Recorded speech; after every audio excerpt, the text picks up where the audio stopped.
سعید بن ابی ایوب نے خبر دی، انہیں زہرہ بن معبد نے، انہیں ان کے دادا عبداللہ بن ہشام نے، انہوں نے نبی کریم صلی اللہ علیہ وسلم کو پایا تھا۔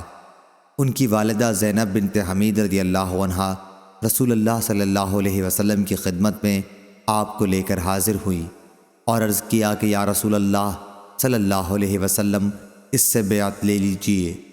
آپ نے فرمایا کہ یہ تو ابھی بچہ ہے۔ پھر آپ صلی اللہ علیہ وسلم نے ان کے سر پر ہاتھ پھیرا اور ان کے لیے دعا کی۔